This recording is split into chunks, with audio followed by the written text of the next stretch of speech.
And I kept telling him, that's not true. I'm not lying to you. I'm telling you the truth. And I was just extremely scared and confused. I didn't know what was going on. It was just a horrendous experience for an 18-year-old kid like myself in that interrogation room. I didn't want to be there. I didn't want to be there. Finally, at the end, he told me, hey, listen, there's a very pretty lady in another room. She's gonna ask you some questions. This woman happened to be the ADA. So every time she was asking me a question, the detective, he was still giving me a very intimidating look. Once she finalized the whole entire interview, she asked me one final question, and she said, is there anything else you would like to say? And in my mind, I'm like, yeah, I want to tell her the truth. I want to tell her that all of this was a lie. But because he was there, I was scared to death. I did not say anything.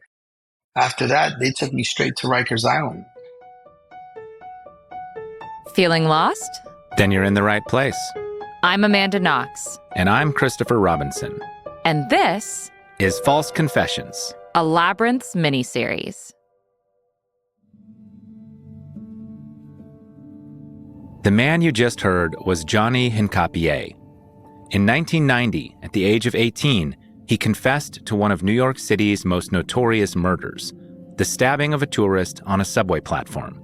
But Johnny Hincapié is no killer. He's a friend of ours, and he spent 25 years in prison before he was exonerated of this crime. It's hard to imagine what could lead an innocent person to confess. Most of us think, well, I would never admit to something I didn't do, especially if it would land me in prison or on death row. That's why confessions are so powerful to juries. But false confessions do not happen in a vacuum. They are almost always the result of prolonged pressure and coercion by law enforcement. That was my experience when I was coerced into signing false statements at the age of 20, after 53 hours of questioning over 5 days. I have never felt more terrified, confused, and frankly insane than the police made me feel in that interrogation room. And what's truly mind-boggling is that I believe the police genuinely thought they were getting at the truth by mentally breaking me. That's because the methods police use can fool even themselves, making them the unwitting authors of the confessions they think they are extracting from suspects. As hard as this phenomenon is to understand, it's far from rare. According to Innocence Project data on the first 375 DNA exonerations, 29% involved a false confession. Studies also estimate that anywhere between 1% and 4% of convictions are wrongful. And given that there are nearly 2 million people incarcerated in our prisons and jails, that's at least 20,000 innocent people in prison and upwards of 5,000 who wound up there after falsely confessing. That's a staggering problem, and that's just in the U.S. Of all the contributing factors in my own wrongful conviction, my false confession was the seed that spun everything awry and led to the last 17 years of injustice. As of today, I am still appealing a conviction for criminal slander for the statements I signed shortly before I was arrested in 2007 and charged with murder. If you want the full story on my own interrogation, confession, and my ongoing legal battle to clear my name, go back and listen to Labyrinths number 79, Still on Trial in Italy, and number 93, Injustice in Florence. The subject of false confessions is also close to our hearts because we've made many friends in the innocence community who were also coerced into giving false testimony, and you'll hear from quite a few of them in this miniseries.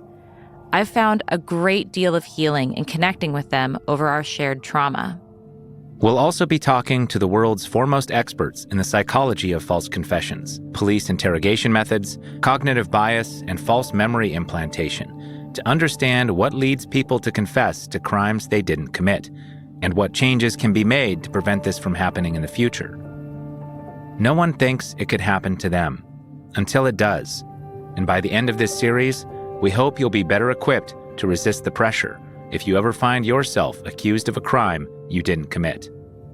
Welcome to False Confessions, a Labyrinths miniseries. This is part 1 of 6. You may picture a bare light bulb hanging over a metal desk, a tape recorder and autopsy photos, the good cop, bad cop routine with other detectives behind a two-way mirror. But long before this stereotype of the interrogation room, confessions took place in churches. Confession in a legal context has its origins during the Inquisitions of medieval Europe. In 1252 AD, Pope Innocent IV issued a papal bull authorizing torture for the purposes of eliciting confessions from heretics. And over the next few centuries, inquisitions arose across Europe, led by inquisitors from the Dominican and Franciscan orders. Their aim was to root out heresy, blasphemy, witchcraft, and other deviant behaviors and beliefs. The accused might be hung from the ceiling with their arms bound behind their back, then dropped violently to dislocate their shoulders. Or they'd be placed on the potro, or rack, where they'd be slowly stretched on a wooden table until their joints gave way. Or the inquisitors would administer the water cure, essentially waterboarding, stuffing a cloth in the mouth and pouring water over it to create the sensation of drowning. Confession was the only evidence needed to find someone guilty of heresy, and unsurprisingly, many people falsely confessed to sins under such circumstances. We know their confessions were false because, well, witchcraft is not real. From looking back at the historical record kept by churches during this period, the majority of those found guilty were sentenced to various forms of penance. But those executed for heresy, apostasy, and witchcraft numbered in the thousands. And most inquisitions were not abolished in Europe until the 19th century. Christian ideology still pervades our criminal justice system today, especially in the importance we place on confession.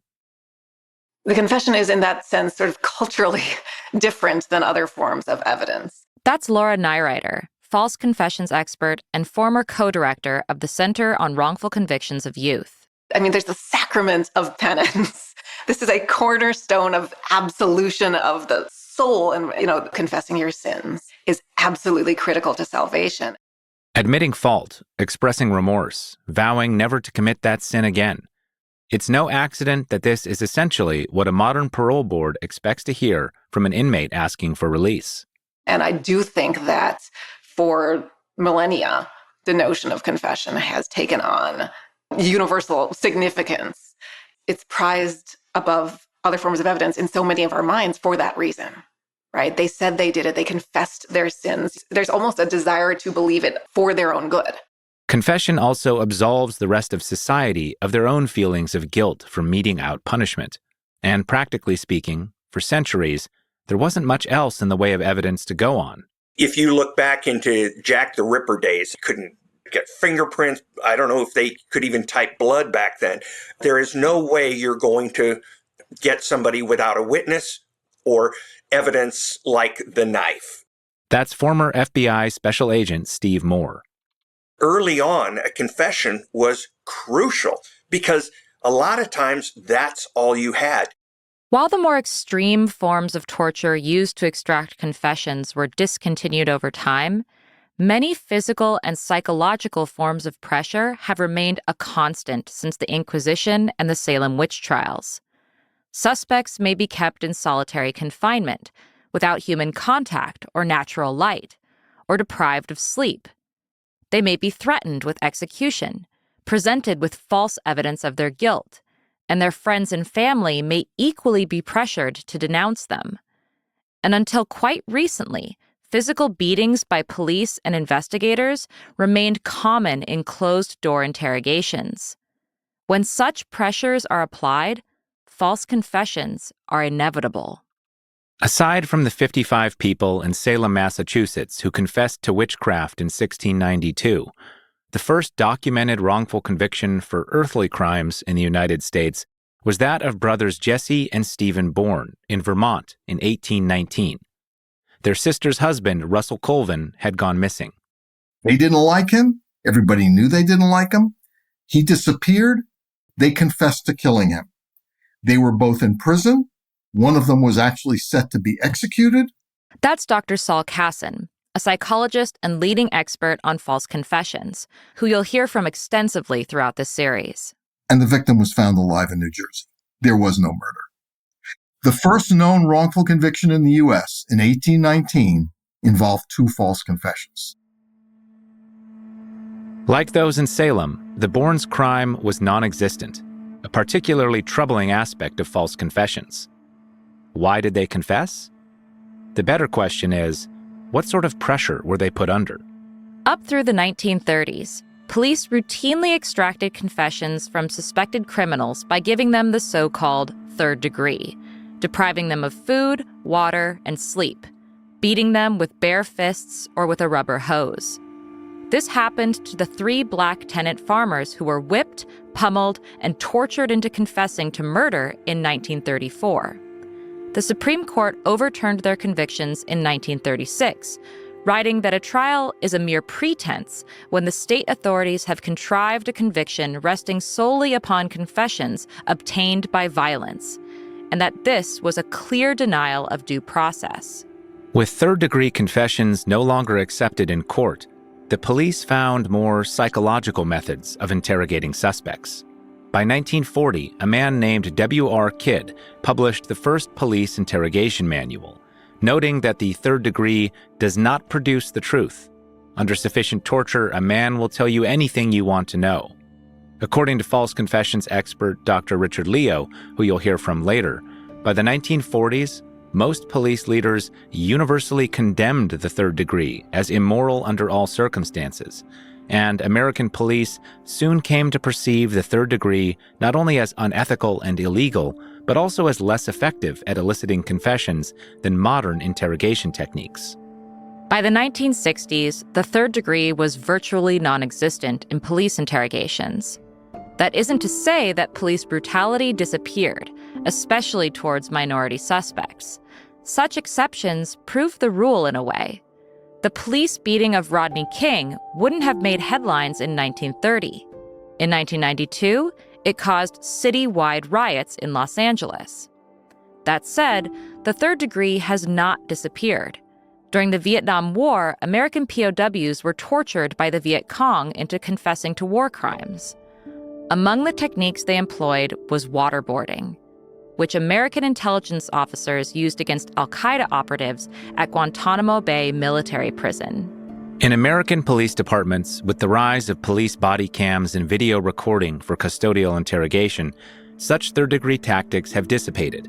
But there are still plenty of moments when the police don't have the cameras on, thanks to loopholes that don't require them to turn on the cameras. And then it's the cop's word versus the suspect's. In such situations, physical violence still occurs. But perhaps more importantly, as Dr. Leo argues, modern psychological interrogation grew out of the third degree. It contained a master psychological logic, the infliction of assault and terror, in order to elicit compliance and extract admissions. That is still evident in how police coerce suspects into confessions today. Their methods intertwined with this violent history, from the third degree back through the Inquisition, and with the idea that the truth is there to be extracted from the guilty, if only they are put under sufficient pressure. All of that is especially clear in the story of Johnny Hincapie.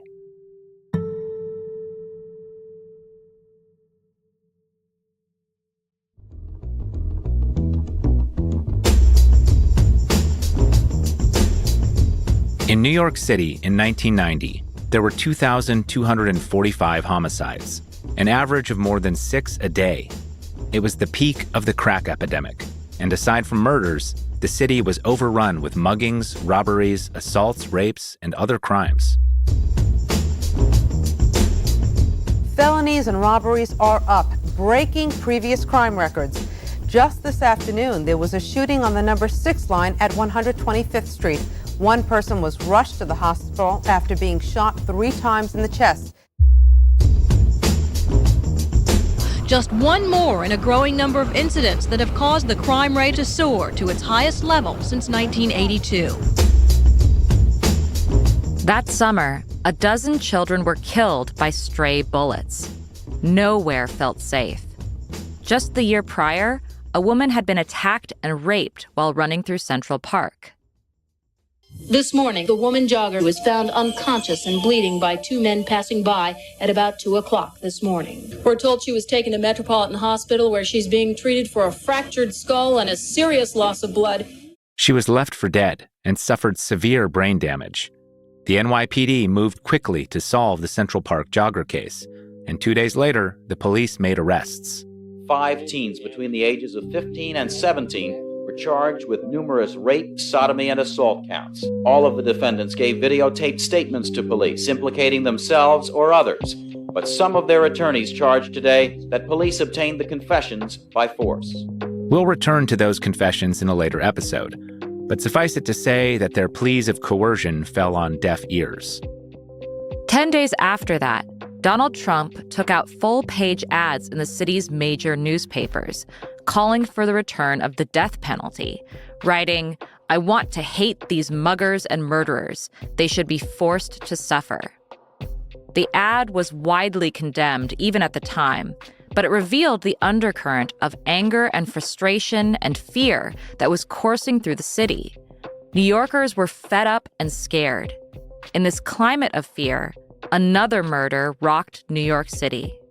Tourist Brian Watkins was in the subway on September 3, 1990, when he was stabbed in the chest after a struggle with at least 6 teenagers who robbed his father and hit his mother.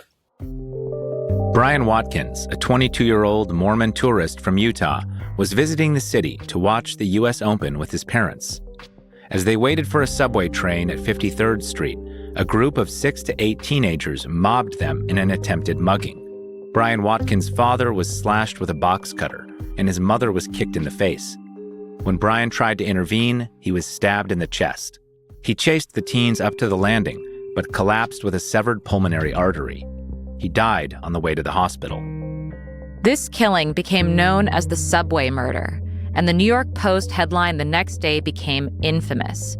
"Dave, do something." It was an angry shout directed at Mayor David Dinkins, and below it were headlines for columns with titles that read, "New York's streets are awash in blood," and "We are captives in our homes." I'm damn angry. Of course I am. Again, with the pressure on, the NYPD moved quickly to arrest this wolf pack, as it became known, sending out dozens of police to round up suspects, including some of the same detectives from the Central Park jogger case. Within 24 hours, they had arrested 8 suspects. One of them was 18-year-old Johnny Hincapié. Johnny was among a group of 40 to 50 teens that arrived on a train from Queens to head out for a night of dancing at a club on 52nd Street. Most of those teens exited the subway, but a small group, lacking cash for the nightclub, hopped back over the turnstile and went back to the subway platform to mug somebody. I went home that night after going out to the nightclub. I slept in late, turned on the TV. The mayor came out on the news and he made it known that they wanted to arrest anybody and everybody that had anything to do with this, no matter what. I really didn't have nothing to worry about because in my mind, I didn't see anything happen and I didn't know that anything had happened. Later on that night, detectives came to my house. My mother was the one that answered the door. Nothing like what you see on TV or in the movies where they show you that they're standing outside of the door, they're identifying themselves. No, they just barged inside our home. My mother's like, "What's going on?" And that's all of a sudden when they come to show their identification to my mother. "Are you the mother of Johnny Hincapié?" And she's like, "Yes, why? What happened?" Says, "Well, we need to speak to Johnny." My mother calls me. I'm upstairs in my room. She calls me. I come downstairs and I see a bunch of men in our home, and I don't know why. Are they in uniform or in plain clothes? They're in plain clothes. They were detectives. So strange men that you don't know demanding to talk to you. Immediately, they told my mother, he needs to go with us to the precinct. And my mother was like, "Why? My son didn't do anything." So I said, "No, we need to take him." My mother was like, "Well, let me go with him." He says, "How old is he?" And he said, "He just turned 18 years old." And And they told my mother, well, you can't go with him. He's old enough. He has to go by himself with us. One detective grabbed me by one arm, the other detective grabbed me by the other arm, and they just dragged me out of my home. And my mother started yelling and screaming. One of the people that was arrested prior to me, the detective said, I need to know the names of everybody that went out with you to the nightclub that night. And the guy, he said, I don't know everybody, but I know a few people that I know that went out with me that night to the nightclub. And out of those few people, he mentioned my name and he gave them my phone number and my address is where I lived because I knew the guy. But this guy actually had something to do with the crime. So that was the only reason why the detectives came to my house to take me to the precinct. That's wild. Like, he didn't even say you had anything to do with the crime. He just said you went to the nightclub. Correct. That's it. Nothing else. That was it. They were very, very, very quiet. They weren't playing the good cop, bad cop role inside the squad car. They were just making it very intense. The police handcuffed Johnny and put a coat over his head as they perp-walked him past a horde of reporters outside the police station. After a short wait, they led him into the interrogation room. There were bunk beds. There was tables and chairs. It was dark and gloomy. When I walked in, the detective was already laying on one of the bunk beds. He had his pack of cigarettes rolled up on his T-shirt, and he was just smoking away. Bizarre. This is the first time I've ever heard of an interrogation room with bunk beds in it. So then what happened? The detective asked me to tell him what I did that night, and I told him. I went with a group of guys, took the subway, went to the nightclub. After it ended, I went home, and that was it. And he was really, really upset. And he was like, you're lying. You're not telling the truth. And I have a group of your friends in another room, and they already told me what happened. And I kept telling him, that's not true. I'm not lying to you. I'm telling you the truth. And after that, he just went crazy on me. He was blowing smoke in my face. He started hitting me. He pulled my hair. He kicked me in my chest and knocked me down to the ground. And because I had a ponytail and I was handcuffed, he viciously took me from my ponytail and my hair and just yanked my hair really hard up like that to get me back in the sitting position, but so hard. It's not like he did it slowly. He did it very hard. This went on and he slapped me in my face, and I was just extremely, extremely scared and confused. I was crying. I didn't know what was going on. I didn't understand why he was beating me up. It was just a horrendous experience. I didn't want to be there. I really, really thought that he was going to kill me. Basically, he's telling me throughout this whole process that he wants me to memorize a story. He says, I'm going to tell you a story. If you memorize the story and you repeat the story to somebody else that I'm going to introduce you to, I can have somebody take you home immediately. So I asked him, I said, one simple question. I said, if my attorney was here, what would he say about me memorizing this story? And he looked at me and he said, your attorney will tell you to do the same thing. And I knew in my heart that he was lying to me, but at the same time, I wasn't sure. He beat me up and now he's trying to say he wants to help me out over here. I'm saying to myself, should I believe him? Is he telling me the truth that he's actually going to take me home if I memorize this story? So after I asked that question and he responded to me, I said, okay, sure. I'll memorize whatever you want me to say. This kind of third-degree treatment had been deemed illegal in the United States since the 1930s, and it was widely recognized that sufficient physical harm could induce a person to confess to anything, making it a wildly unreliable method of getting at the truth.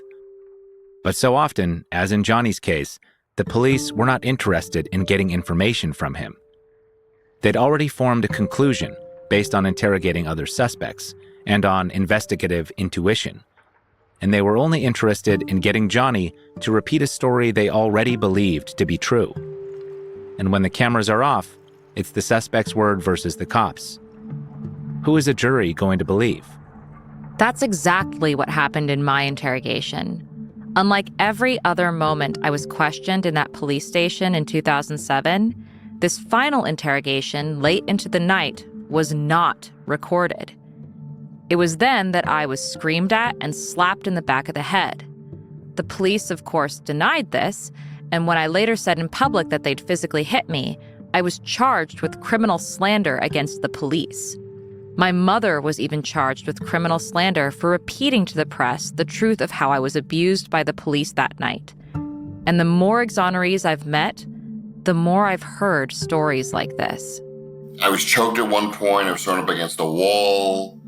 That's Marty Tankleff, who was 17 when he was accused of murdering his parents in 1988. You'll hear more from him in a later episode. This kind of treatment was far from rare in the late 80s and early 90s, especially in major urban centers overrun with crime. In Chicago, Police Commissioner John Burge oversaw and sometimes participated in the torture of at least 118 people between 1972 and 1991. To elicit confessions, his midnight crew, as they were known, used a wide variety of third-degree methods, from beating to suffocation, and even electric shock to the genitals. His abuses were finally coming to light around the time when Johnny was getting his own third-degree treatment. He tells me to memorize the story. He's basically telling me, listen, the story that I'm going to give you is you're going to be like a witness. After I finished memorizing the story, he's telling me, hey, listen, there's a very pretty lady in another room. She's going to ask you some questions based on what I told you to memorize. And whatever she asks you, answer the questions based on the story. And that's exactly what I did. This woman happened to be the ADA, the assistant district attorney. It was her, the cameraman, and the detective plus his partner sitting behind her. So every time she was asking me a question and I was answering the question or about to answer the question, the detective will look dead in my eye. You know, he was like still giving me a mean look. Like, you better say what I want you to say. Between some of the answers that I was giving me, he was like nodding his head. But it was a combination of the two. That's what took place at the very end. And when I was regurgitating everything that I memorized to the ADA, once she finalized the whole entire interview, she asked me one final question. And she said, is there anything else you would like to say? And in my mind, I'm like, yeah, I want to tell her the truth. I want to tell her that all of this was a lie, that he made me tell you this, that he finished beating me up. But because he was there, I was scared to death. I did not say anything. But that's exactly what I wanted to say, and I didn't. When Johnny Hincapie finally felt safe enough to speak out against his abuse, the court didn't listen. Like in so many of the cases you'll hear about in this series, Johnny's confession sealed his fate. He was convicted, alongside 7 others who actually participated in the murder. And he spent more than 25 years in prison until he saw justice.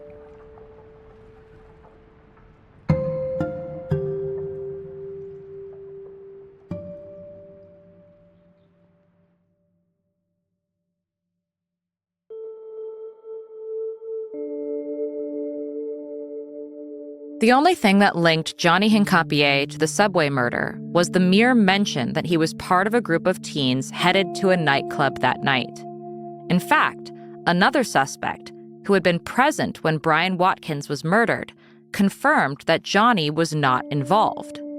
Why didn't that evidence matter?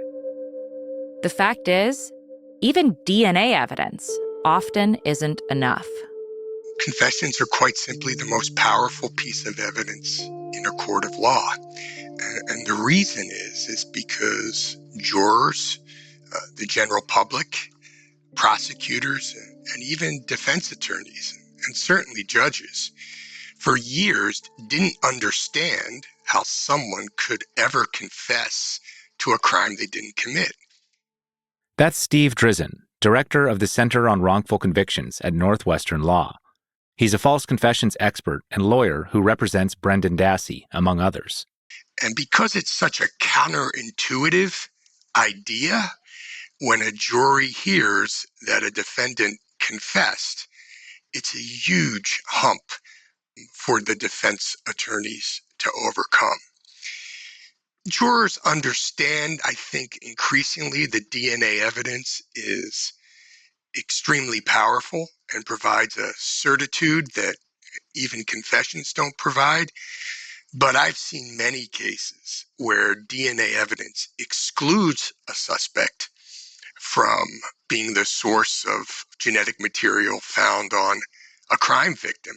And juries will still convict them even under preposterous theories that are put forward by prosecutors. So in a one-on-one battle between a confession and DNA evidence, it's going to be a very close call which piece of evidence the jury is going to credit.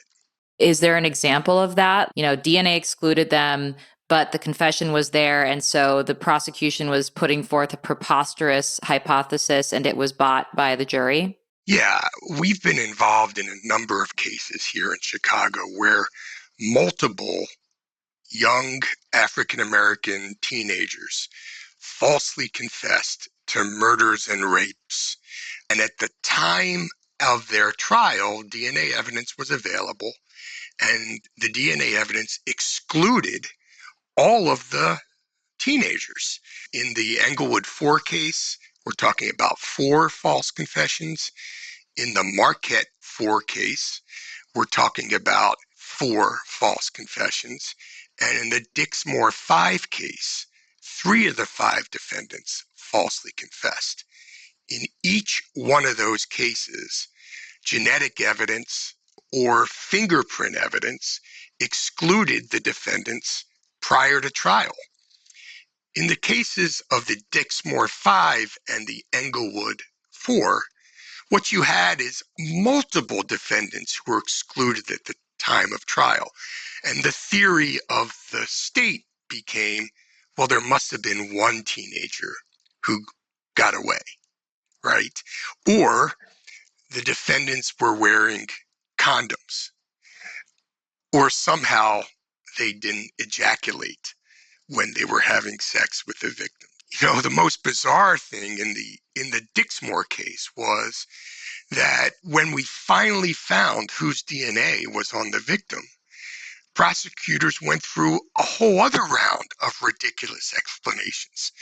Even though the DNA matched to a serial sexual predator, they claimed that the 5 boys murdered her, and then this sexual predator came upon her body and ejaculated on her. So it's mind-boggling. That prosecutorial cope, by the way, is common enough in these situations that to those who do innocence work, it's become known as the unindicted co-ejaculator theory. The absurdity of that claim, that the DNA evidence from a rape kit matching someone else doesn't necessarily mean the suspect who confessed didn't also rape the victim, should tell you how hard it is, even for law enforcement, to discount confession evidence. A confession, maybe next to an eyewitness identification, is among the absolutely strongest evidence that the state can put on in any prosecution.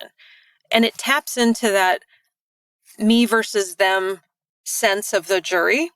That's Laura Zarowski, the executive and policy director of the Washington Innocence Project. I think that there is something very fundamental about being a human being and needing things to make sense. We need an answer. And how often have we heard, when you hear about a horrific crime, somebody must pay? There is a real willingness to accept whatever law enforcement and prosecutors are putting forward because, well, they must know more than me, and this doesn't look right, but they had the whole picture, and why would they charge somebody if they didn't actually do it? And that paired with like this insane overconfidence by law enforcement and prosecutors in knowing who the bad guys are and who the bad people are and that they're different than us. That arrogance, that bias destroys lives. It destroys lives and it prevents actual justice of any form from being found. Law enforcement knows that they have tied up their case and their investigation and finished it off with a bow if the person that they suspect has confessed. They don't have to go further because juries don't require more. And juries should require more. Well, courts should require more because the kind of statements, the kind of incriminating statements that under the law right now are allowed are bonkers. Ted Bradford had dozens of inconsistencies between his statement and the facts of the crime. They had to lead him through all of these different options before he actually said the right answer that was consistent with the evidence. Things as important as leaving out the fact that there was an infant screaming throughout the attack. I mean, astonishing things that could not have been left out if it was a true confession. And yet, the question before the court when they're deciding whether to admit a confession, the only question is, was it voluntary? That's the only question. It's not, was it reliable? A prime reason why juries are so likely to believe a confession is because we are all afflicted with a cognitive bias known as the fundamental attribution error. It's so endemic that it's known as one of the foundational principles of social psychology. When judging our own behavior, we tend to emphasize situational factors. I was speeding because I was late. But when we judge the behavior of others, we tend to assume a personal, innate explanation. He stole the money because he's a bad person. In the case of a confession, any human observer is likely to give less weight to the situational context of police coercion than to what they imagine that confession says about the character of the confessor. Coupled with the truth bias, our tendency to take things at face value until proven otherwise, a confession alone can sway a jury. Dr. Saul Kassin, who you heard from earlier, conducted a series of studies to test the effect of confessions on jury decision-making. The control group, who saw no confession evidence, only voted guilty 19% of the time. When presented with a confession given under low pressure, they judged the confession to be voluntary 88% of the time and voted guilty 63% of the time. But even when presented with a confession given under duress, and when judging the confession to be voluntary only 44% of the time, the mock jurors still voted guilty 50% of the time, compared to the 19% baseline. When he conducted a similar study with judges, only 32% of judges considered the confession in the high-pressure scenario to be voluntary, and over 2/3 ruled to suppress it. And yet, 69% of judges in that condition still voted guilty, compared to a baseline of 17%. There are few people in the world who understand this issue as well as Dr. Saul Kassin, who has spent decades researching false confessions. And one thing he's found is that false confessions are so powerful in court because they also taint all the other evidence. We need to ensure that false confessions don't happen in the first place, because once they do, pardon my language, all hell breaks loose. So once an individual confesses to a crime, if they decide and they're bold enough to go to trial, often against the advice of their attorneys, they will likely get convicted. The jury research on that is clear. Confession evidence is powerful, potent, more so than other types of evidence. If you go to trial with a confession, you're likely to get convicted. For that reason, when you look at the exoneree population and look at the number of those who got there, not by trial, but because they caved and accepted a guilty plea, the percentage of people who accept a guilty plea has a disproportionate number of those who previously confessed. Why? Their lawyers are saying, you should accept this deal, you're going to get convicted. So a false confession, you're going to get convicted at trial. If you don't go to trial, you're more likely to plead guilty to the thing you didn't do. If you do go to trial, here's what's going to happen. And God, Amanda, your case shows this as well as any.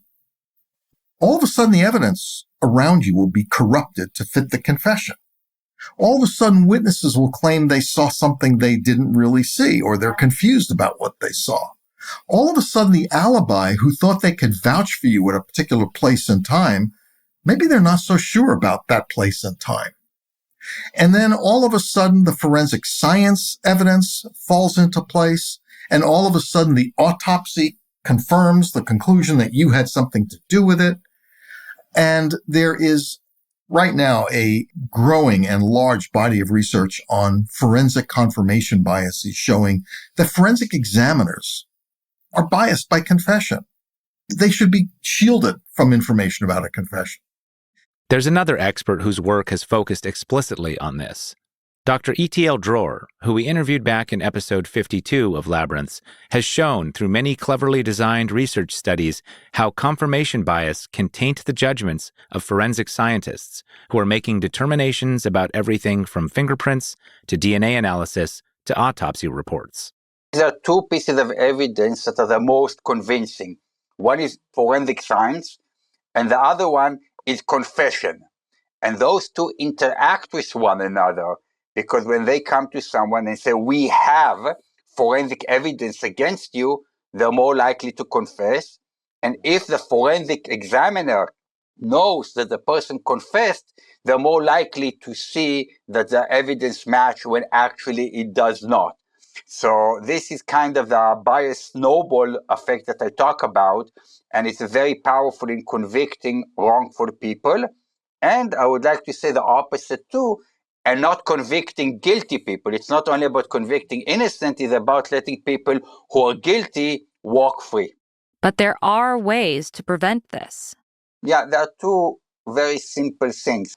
Part number one, when possible, not to expose experts to information they do not need, irrelevant contextual information. For example, we did research in the United States and found that fingerprint examiners, where they're comparing fingerprints, 40% of the time they know if the suspect has a criminal record. Why do they know if the suspect has a criminal record or not? The same is true of confessions. Whether or not a suspect confessed should have no bearing on whether two fingerprints match. But all too often, fingerprint analysts are given that information, which can potentially bias their judgments. So in every forensic domain, the experts should get only the relevant information that is the correct data to make the decision. Unfortunately, this still rarely happens. And because interrogations often happen before forensic evidence is analyzed, a confession, whether false or true, is one of the first pieces of evidence investigators have, which biases their collection of other evidence. And because it's such potent evidence in court, whether it's supported by forensic evidence or not, there's a high incentive for law enforcement to obtain a confession. Hence the persistence of the kind of third-degree methods used on Johnny Hincapié. But the police don't need to resort to physical violence to coerce a confession. The problem with the third degree, not just that the third degree induces false confessions, because everybody has a breaking point. I worry that the third degree has become something of an anchor point by which people judge a psychologically oriented police-induced confession. I've heard it said before, well, they didn't beat him, they didn't slap him, they didn't threaten to throw him out of the window. Guys, that's not the standard we set. Yes, the physical harm, the enhanced type interrogation tactics can produce false confessions, but so can psychological tactics based in deception have that same effect. And I worry that by talking about third degree, we're setting a very low bar on what is considered coercive. And I hear it all the time. Did you ever confess to a crime you didn't commit? Do you imagine doing that? I've been asking that question for 40 some years. Well, not if he didn't beat me or not if he didn't put a gun to my head. And so that's the standard. And I worry that that standard enables people to overlook the psychological forces and dismiss the psychological forces as not that big a deal. And so that's a concern I have for even talking about the third degree. The third degree goes without saying. But my point is, and I think the research shows, you could produce those same effects using psychological tactics. That's the subject of our next episode, How to Break the Mind. In the meantime, get lost with us. Find us on Bluesky at amandaknox.com. At wisecracker.bsky.social. On Instagram at amamanox. At mccarbon. You can learn more about our work and how to support it at amandaknox.com. And we won't resort to the rubber hose to get a 5-star review out of you, so we'll just ask you nicely. If you're enjoying Labyrinths, please spread the word. False Confessions, a Labyrinths miniseries, is brought to you by Knox Robinson Productions. This episode was written and produced by us, along with our managing producer, Andre Sapp, and our production assistant, Charlie Darnell. Our theme music is by Josh Budo Karp.